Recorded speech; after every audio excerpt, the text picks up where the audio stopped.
सबिंदु सिंधु सुस्खलत्तरंगभंगरंजितं द्विषस्तु पापजातजातकारिवारि संयुतं कृतान्तदूतकालभूतभीतिहारि वरमदे त्वदीयपादपङ्कजं नमामि देवि नर्मदे। नमामि देवि नर्मदे, नमामि मातु नर्मदे, त्वदीयपादपङ्कजं नमामि देवि नर्मदे। ओम नमो जी आद्या वेद प्रतिपाद्या जय जय स्वसंवेद्या आत्मरूपा। सर्वांना नमस्कार। नर्मदे हर, नर्मदे हर, नर्मदे हर। आजचा अध्याय आहे अध्याय 42 चंडवेगा महात्म्य वर्णन। ओम नमो नर्मदाय। श्री मार्कंडेय उवाच रेवां भित्वा चंडवेगा महाभागा विनिसृता तत्र स्नात्वा नरव्याघ्र ब्रह्महत्यां व्यपोहति। मुनिश्रेष्ठ श्री मार्कंडेय वदले, हे नरव्याघ्र, श्री नर्मदाला भेदून महाभाग्यवान चंडवेगा नदी निघाली। तिथे स्नान करून मनुष्य ब्रह्महत्येच्या पातकातून मुक्त होतो। त्या तीर्थात क्षीरयुक्त पिंडदानाने घोर नरकातून पितरांचा निसंशय उद्धार होतो। घोर पापयुक्त कर्म करणाऱ्या पापी मनुष्याचेही मरणोत्तर या चंडवेगा संगमात पाप नष्ट होते। तिथे सर्व देवांचे स्वरूप पवित्र चंडेश्वर लिंग आहे। त्याचे दर्शन, चंदन पुष्पादीने पूजन व तेथील दानाने ब्रह्महत्येचे पातक नष्ट होते। पूर्वकालात पापकर्म करणारा महादुष्ट चंद्रसेन राजा होता। परस्त्रीत रत, चोर, ब्राह्मणांना मारणारा, गुरुपत्नीशी समागम करणारा पापी रघुवंशी राजा ऋषीपत्नी, ब्राह्मणी व इतरही सुंदर स्त्रियांना त्यांच्या पतीला मारून आणत असे। नैमिषारण्याचे रहिवासी एक वेदज्ञ श्रेष्ठ शांडिल्य नावाचे ब्राह्मण होते। त्यांची यशस्विनी रूपयौवन संपन्न चंद्रकांती समप्रभा असलेली सौदामिनी नावाची धर्मपत्नी होती। ती वल्कलधारी पुष्ट उन्नत स्तनवाली कामिनी व चंद्रसेन राजाचा पूर्व इतिहास मी कथन करतो। प्राण्यांची शिकार करण्यासाठी घोड्यावर स्वार असलेला राजा चंद्रसेन नैमिषारण्याचा रहिवासी शांडिल्य ऋषींच्या आश्रमात आला। त्यावेळी त्या राजाने शांडिल्य ऋषींची प्रिय पत्नी सौदामिनीला पाहिले आणि तिला म्हणाला, तू माझी राणी आहेस। तसेच दर्भाचे पवित्रक व वल्कल धारण करणारा, कंदमुळे फलाहार करणारा ब्राह्मण तुझा पती आहे। तेव्हा हे वर वर्णारी माझ्या आनंदासाठी माझे परिपूर्ण भोग तू नित्य उपभोग। त्या पापी राजाचे वचन ऐकून त्या नृपाधम चंद्रसेनाला सौदामिनीने उत्तर दिले, हे राजा, माझ्या पतीला तुम्ही माझ्यासाठी याचना करा, कारण माझ्यावर त्यांचा अधिकार आहे। राजा शांडिल्य ऋषींना म्हणाला, मी तुम्हाला तुमची पत्नी मागतो। निज पत्नी मला दिली तर मी तुम्हाला हजारो द्रव्य देईन। तेव्हा शांडिल्य वदले, सर्व स्त्रिया कपटाचे मूळ असतात। इहलोकात त्यांना प्रिय कोणी नसते। यास्तव तुमच्या इच्छेनुसार करावे। माझ्यासारख्या दुर्बळ ब्राह्मणाला का विचारता? त्यानंतर कामांध चंद्रसेनने त्या ऋषीपत्नीचा हात पकडला। तेव्हा ती त्या पापीला पाहून ज्वलंत तीव्र क्रोधाने म्हणाली, मी रजस्वला आहे, मला स्पर्श केल्याने तू चांडाळ होशील। त्या प्राणप्रिय भयभीत नग्न स्त्रीला पाहून सर्व प्राणीमात्रांना भयंकर असा राजा चंद्रसेन तत्क्षणी चांडाळ झाला।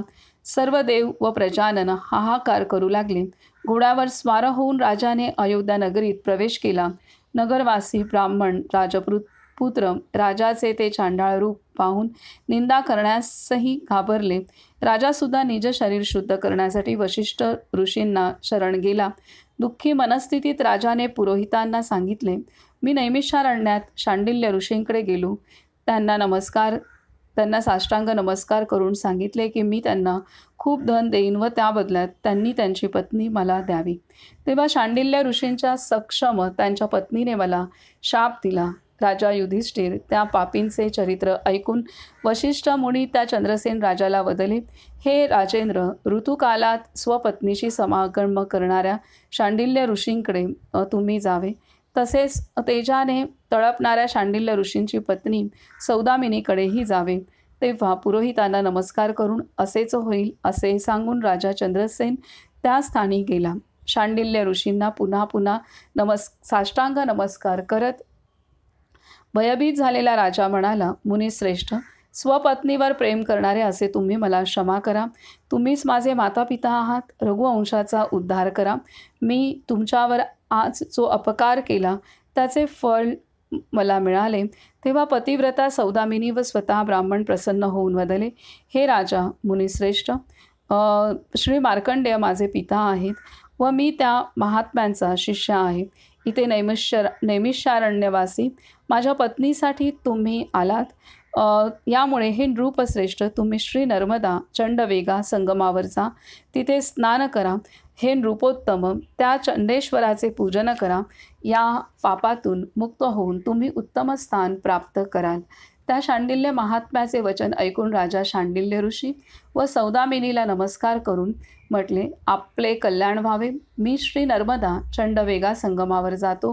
हे सांगून राजा निघून गेला व त्याने त्या संगमावर स्नान करून चंडेश्वराचे विधीपूर्वक पूजन केले. त्यानंतर अप्सरागणांकडून स्तुती केली जात असताना दिव्ययानावर तो आरूढ झाला. या तीर्थाच्या प्रभावाने सर्व पापातून मुक्त झालेला चंद्रसेन राजा क्षणात शिवपुरीत गेला. स्वारोच्चिष मन्वंतराच्या आधी सत्ययुग प्राप्त झाल्यावर हजारो राजांना या स्थानी स्थिती प्राप्त झाली. हे राजा, चंडवेगा संगमाबद्दल मी तुम्हाला सांगितले. या आख्यानाच्या श्रवणकथनाने भ्रूणहत्या नष्ट होते. या आख्यानाच्या श्रवणकथनाने भ्रूणहत्या नष्ट होते. हा श्री स्कंद पुराणातील रेवाखंडाच्या उत्तर भागातील चंडवेगा महात्म्य वर्णन नावाचा 42वा अध्याय पूर्ण झाला.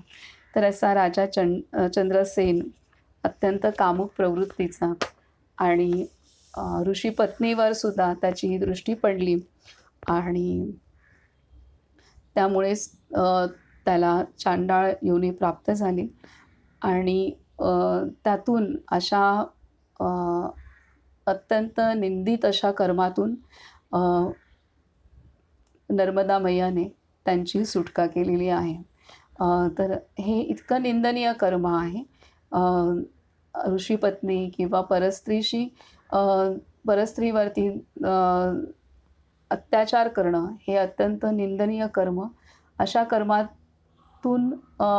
कर्मामुळे त्याला चांडाळ योनी प्राप्त झालेली आहे आणि त्यातनं सुटका मिळावी ह्यासाठी त्याला मनात प्रायश्चित्त पण झालं आणि त्यामुळे तेव्हा नर्मदा तटी आल्यानंतर त्याचं ह्या अशा निंदित कर्मातून त्या कर्माच्या बंधनातनं त्याची सुटका झाली आणि तो जो चांडाळ झाला होता तो पुन्हा त्याला योग्य त्याची गती झाली आणि त्याचा उद्धार झाला.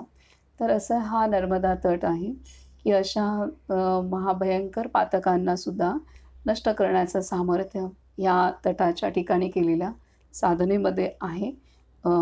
हे इथे पुन्हा एकदा ह्या अध्यायाच्या माध्यमातून सिद्ध झाले. त्याचप्रकारे इथे दिलेलं आहे विशेषतः की हा अध्याय जो कथन करेल, श्रवण करेल, तर भ्रूणहत्या नष्ट होते. ज्याच्या हातून चुकून भ्रूणहत्या झाली असेल, संसारात सुद्धा कळत नकळत किंवा काही कारणास्तव जे गर्भाशयाच्या पिशवी खाली करणं हे प्रकार होतात की जेव्हा नको असलेली संतती होते किंवा मुलं 1-2 मुलं आहेत, आता आणखी मुलं नको ह्यासाठी सुद्धा ॲबॉर्शन्स केले जातात. तर ती भ्रूणहत्या आहे आणि अशा प्रकारचे ॲबॉर्शन्स अनेक दाम्पत्यांच्या जीवनामध्ये होतात. कारण तेवढी क्षमता नसते मुलं सांभाळण्याची आणि अचानक राहिलेली गर्भधारणा असते. यास्तव ते अनेकदा केलं जातं. तर ह्या पद्धतीने भ्रूणहत्या आपल्या नेहमीच्या जीवनामध्ये पण कळत नकळत किंवा अशा पद्धतीने नाईलाजास्तव पण केल्या जातात. तर इथे दिलेलं आहे की या अध्यायाच्या कथनाने श्रवणाने ते पातकसुद्धा नष्ट होतं. म्हणजे किती महत्त्वाची गोष्ट आहे की आपण आध्यात्मिक ग्रंथांचा अभ्यास केला तर आपल्याला कल्पना नाही होणार तितकं पुण्य आपल्या पदरी पडू शकतं हे इथे स्पष्ट होत आहे. आणि इथे दिलंय या अर्थी हे वेदवचनं आहेत तर ती सत्यच आहेत. तर हे नक्की आहे. तर त्यामुळे आपल्याला जितका वेळ आपण नामस्मरणात, जितका वेळ आपण स्वाध्यायामध्ये, मनन, श्रवण, चिंतनात घालवतो तितकं आपलं चित्त शुद्ध होणं तितकी आपली कमाई आपलं खातं हे भरत असतं. हे इथे पुन्हा आपल्याला शिकायला मिळतं. आता पुढील अध्याय आहे अध्याय 43 एरंडी संगम महात्म्य वर्णन. ओम नमो नर्मदाय. श्री मार्कंडेय उवाच. एरंडी नर्मदायोगम ततो गच्छेद युधिष्ठिर तृतीया चंडवेगाच स्वर्गसोपान पद्धती. मुनिश्रेष्ठ श्री मार्कंडेय वदले, हे युधिष्ठिर, एरंडी व श्री नर्मदाच्या संगमावर गेल्यास तिसरी चंडवेगाही आहे. स्वर्गास जाण्याचा हा सोपान मार्ग आहे. तिथे स्नान केल्यास मनुष्य स्वर्गात जातो व तिथे मृत पावलेल्यांना पुनर्जन्म नसतो. हे भरत वंशोत्पन्न राजा, तिलोदक व पिंडदानाने चिरकाळ पितर तृप्त राहतात. अमावस्या व चंद्र समायोगात तसेच सूर्यग्रहणात एरंडी संगमस्थानी असंख्य पुण्य मिळते. तसेच एरंडीश्वर लिंग सर्व पापनाशक आहे. त्याला केशराचे लेपन करून चंदन धूपाने जो पूजन करतो तो देवांचे 1000 वर्ष श्री शिवशंभू जवळ व आनंद उपभोगतो. त्या लिंगाच्या दर्शनाने गणांचे राज्य प्राप्त होते. तिथे परमसिद्धिदायी भद्ररुद्रेश्वर नावाचे लिंग आहे. पूर्वकल्पात भद्र व रुद्र नावाचे गंधर्व 2 भाऊ होते. ते यथाविधी या लिंगाचे पूजन करून विद्याधरांच्या पुरात गेले. राजा पिता व पितामह ही गाता गातात की तिलोदक व पिंडदान केल्यास पितर 14 मन्वंतर रुद्रलोकात निवास करतात. अस्त्राने मारलेला व निज प्रारब्धाने मरण पावलेला पापी चतुर्दशीला श्राद्ध केल्यास व वृषभ सोडल्यास वीरलोक प्राप्त होऊन तिथे विहार करतो. तिथे देहत्याग केल्यास या तीर्थाच्या प्रभावाने त्यास पुनर्जन्म नसतो. तो 4000 युग विद्याधरांच्या पुरात राजा होतो. हे अनघ पूर्वकाळात पाहिलेले अन्य आख्यान आता सांगतो.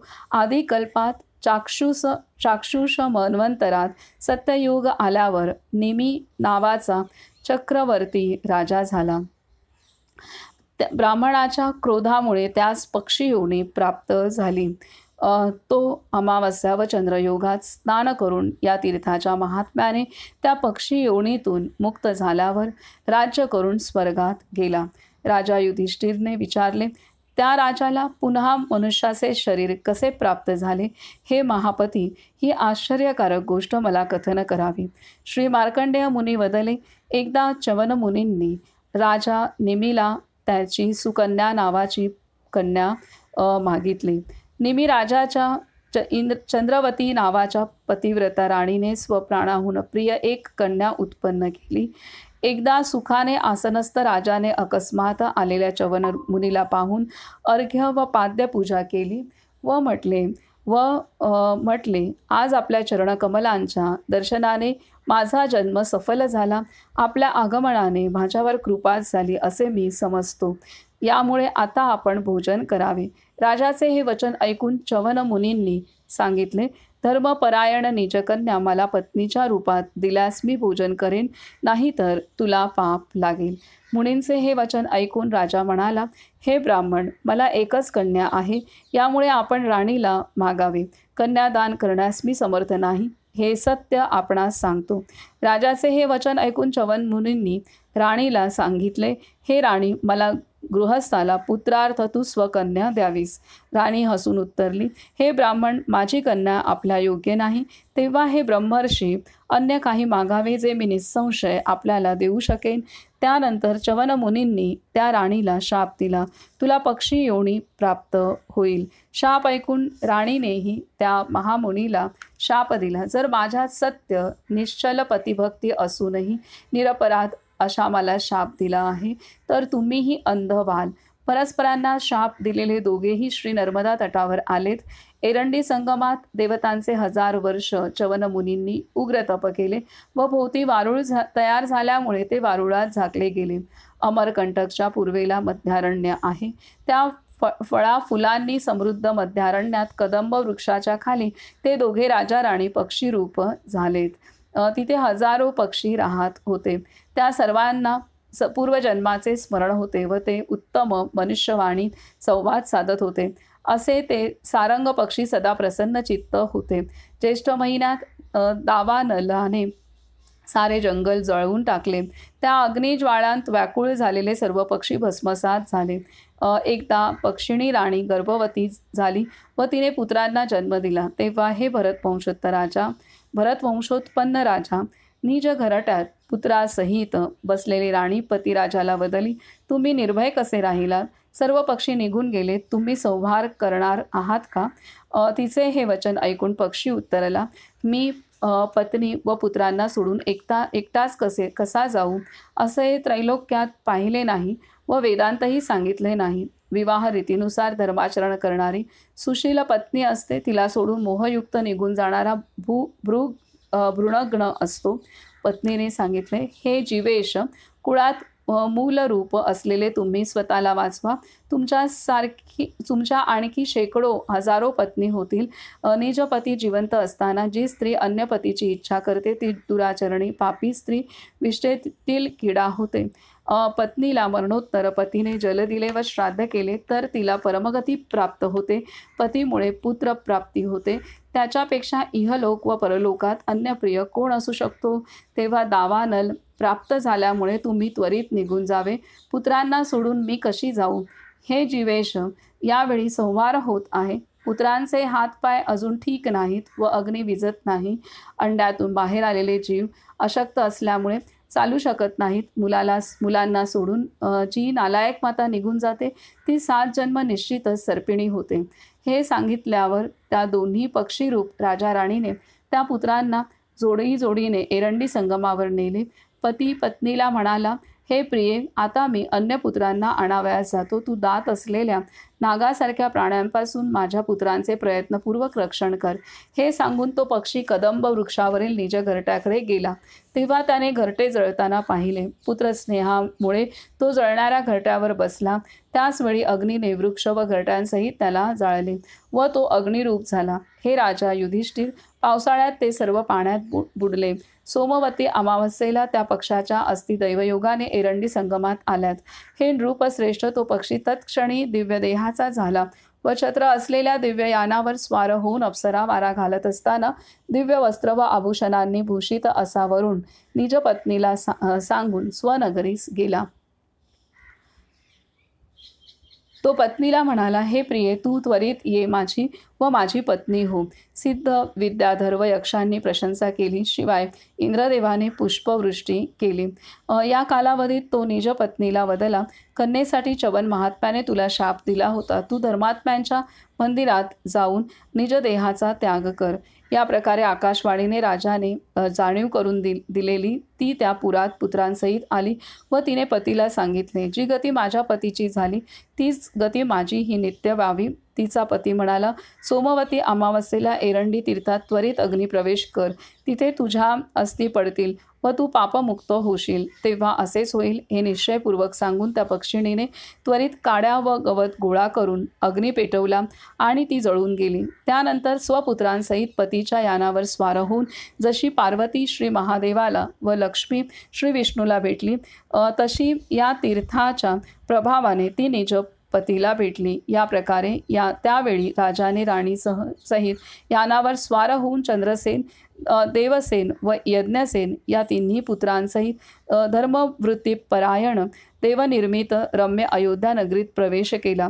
अत्यानंदाने स्वपरिवारासहित लक्ष वर्ष राज्य करून तो शिवलोकात गेला. हे राजेंद्र, एरंडी संगमावर एरंडेश्वराचे पूजन करून 50,000 क्षत्रिय महात्मा खरोखरच शिवलोकास गेलेत. हे प्राचीन आख्यान मी तुम्हाला सांगितले.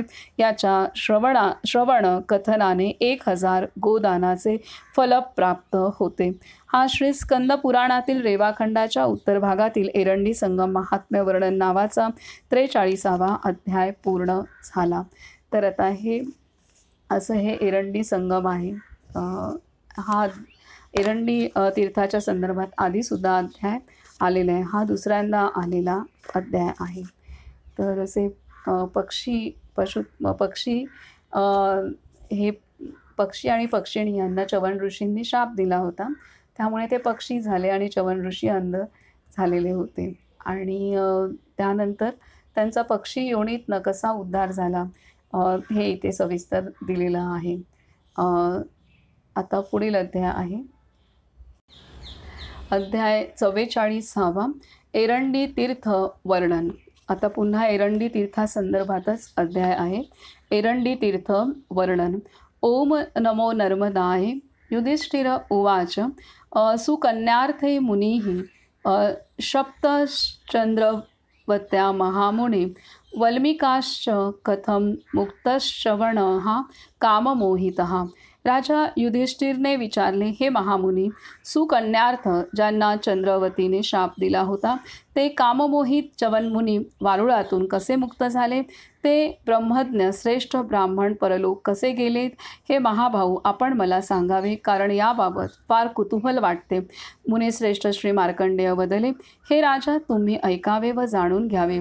राजा निमीने निजपुत्र सूर्यसेनला राज्यावर बसवून आज्ञा दिली. ज्येष्ठ भगिनी च्यवन ब्राह्मणाला निसंशय दे. तसेच एरंडी संगमात अश्वमेध यज्ञ करून सर्व यज्ञाचे पुण्य ब्राह्मणाला दे. या प्रकारे सूर्यसेनला सांगितल्यावर राजा निमी शिवमंदिरात निघून गेलेत. प्रतापी सूर्यसेननेही स्वपित्यास असेच होईल हा निर्धाराने विश्वास दिला आणि सर्व सामग्री कन्या व देवांसह तो निघाला. पित्याच्या आज्ञेची जाणीव ठेवून 5 योजन विस्तृत मंडप व यज्ञयूप तयार झाले. समाप्तीला उत्तम दक्षिणा देण्याचा यज्ञ त्या राजाने प्रारंभ केला. राजाची बहीण सुकन्या इतर कन्यांसहित खेळत असताना वारुळातील आवाज ऐकून तिथे गेली. तिथे खाली मान घातलेला एक अंध मनुष्य तिने पाहिला. त्याला पाहिल्यावर काट्याने त्याला भेदून ती स्वगृही निघून गेली. हे भरत वंशोत्पन्न राजा, त्यावेळी तिथे महा आहाकार झाला. हे काय झाले? राजा सूर्यसेन अतिशय उदास झाला व त्याने त्वरित ब्राह्मणांसहित अश्विनी कुमार व इंद्राला बोलवले. विधीपूर्वक यज्ञ समाप्त केला. त्यानंतर त्या परमधार्मिक राजाने देवांचे पूजन केले व च्यवन महात्म्यांसाठी दिव्य नेत्र, अतिसुंदर देह व नव आयुष्याची देवांना याचना केली. हे युधिष्ठिर, देवांनी नेत्र, रूप व यौवनाने पूर्ण कामदेवासम सुंदर देह दिला.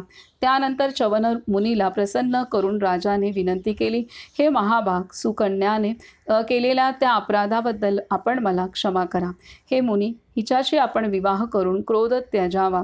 राजाने हे सांगितल्यावर मुनी बदले, ठीक, असेच करेन. यज्ञांत स्नान झाल्यावर चंडवेग संगमावर राजाने यथाविधी स्वभगिनी व च्यवन मुनींना जोडीने बसवून यज्ञफल दिले. सुकन्येचा मनोहर विवाह केला. त्या दोन्ही स्त्री पुरुषांनी दिव्य रूप धारण केले. आनंद नेत्रांतून ओसंडून वाहत असताना ते दोघी पती पत्नी झालेत.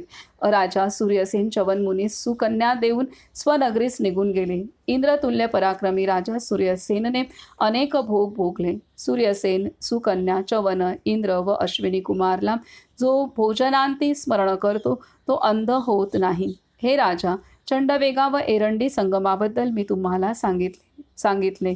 तिथे स्नान करणारा स्वर्गात जातो व त्यास पुनर्जन्म नसतो. जो अश्वमेध यज्ञ करतो व नीलबैल सोडतो त्यालाही तेच फल प्राप्त होते. आता अन्य आख्यानाबद्दलचे पाहिले व ऐकले त्यानुसार सांगतो. एकदा उग्र तप करणाऱ्या दुर्वासा ब्रह्मर्षींनी सर्व तीर्थांना भ्रमण करत पितरांच्या हितार्थ पितृतीर्थास म्हणजेच गयेला जाऊन तिथे स्नान करून श्री महादेव व श्री ब्रह्मदेवाचे पूजन केल्यानंतर पितरांचे तिळासहित जलाने तर्पण व पिंडदान केले. पिंड दिल्यावर आश्चर्यचकित झालेले दुर्वासा ब्रह्मर्षी मुनींना वदले, मुनींनो, मी ऐकले होते की पितर इथे पिंड हातात घेतात, पण आज मी तसे पाहिले नाही, तेव्हा माझी तीर्थयात्रा व्यर्थ आहे. त्या दुर्वासा ब्रह्मर्षींना उग्र तपस्वी जाणून ते मुनी म्हणाले, अमावस्येला दिलेले पिंड पितर हातात घेतात. हे मुनिश्रेष्ठ, हे सत्य आहे की वेदभाषित कधी असत्य असू शकत नाही. तेव्हा अन्य तीर्थ पाहण्याच्या इच्छेने अमावस्येची प्रतीक्षा करावी. दुर्वासा ब्रह्मर्षी रागाने बदले, आता मी इथे पिंडदान, स्नान व दान करणार नाही. त्यानंतर मुनिश्रेष्ठ एरंडींना महामुनी दुर्वासा जलपूर्ण कमंडलू हाती घेत वदले, तुम्ही स्वशरीराला क्लेश का देता? तुमचे इथे तप करणे निष्फळ आहे. यापेक्षा केवळ कमंडलू हाती घेऊन ओंकारनाथ व श्री नर्मदा तटावर जा. या गयेत एक अविनाशी श्री ब्रह्मदेवच पूज्य आहे. हे सांगून ऋषींसहित दुर्वासा ब्रह्मर्षी अमरकंटकला आलेत. हे भरत वंशोत्पन्न राजा, महातेजस्वी दुर्वासा महर्षींनी तिथे येऊन ओंकारनाथाचे पूजन करून हे स्तोत्र वाचले. कालरूप तीन देवांचे स्वरूप त्रिमूर्ती देवास माझा नमस्कार असो. दृश्य, अदृश्य, अनंत व खूप दूरपर्यंत जाणारे ऋग्वेद, यजुर्वेद व सामवेद स्वरूप ज्ञाता आपणास माझा नमस्कार असो. हे भवोद्भव जगन्नाथ पार्वतीपती आपणास माझा नमस्कार असो. असुरांना मारणारे त्रिपुरासुराला मारणारे देव आपणास माझा नमस्कार असो. सद्योजात व अघोर नावाचे जीवांचे स्वामी आपणास माझा नमस्कार असो. महाप्रलयातील अग्निरूप इंद्र, अग्निरूप रुद्र आपला जय असो.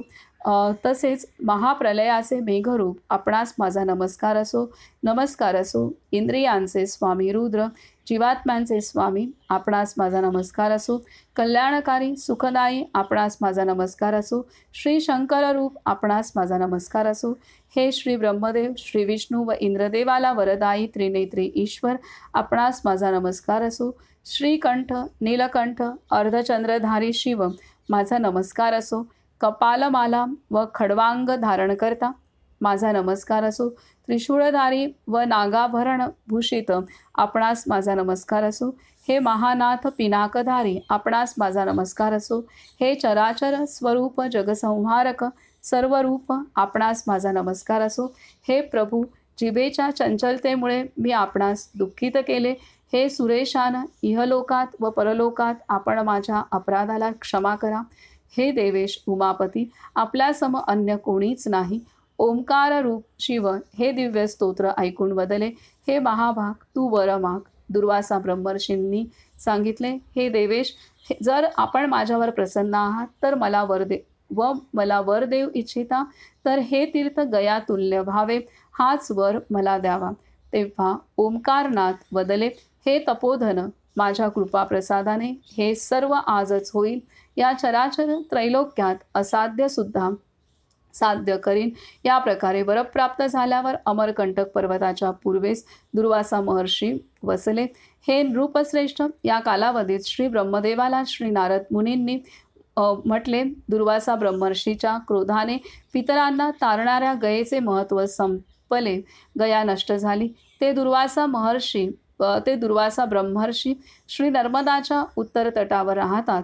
हे नृपश्रेष्ठ, श्री नारदाचे वचन ऐकून लोकानुकंपा करणारे श्री ब्रह्मदेव हंसावर स्वार होऊन दुर्वासा ब्रह्मर्षींच्या आश्रमात आले.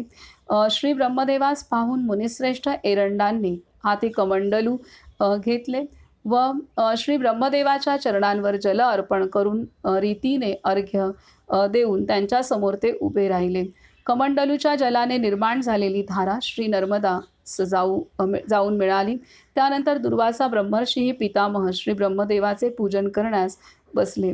श्री ब्रह्मदेव वदले, तुमचे तीर्थ सोमवती अमावस्येला प्रभावशाली झाले तर उत्तम आहे, परंतु यावेळी पितृतीर्थ म्हणजे गया लोकांना दिसत नाही व तुमचा शाप अनिवार्य आहे.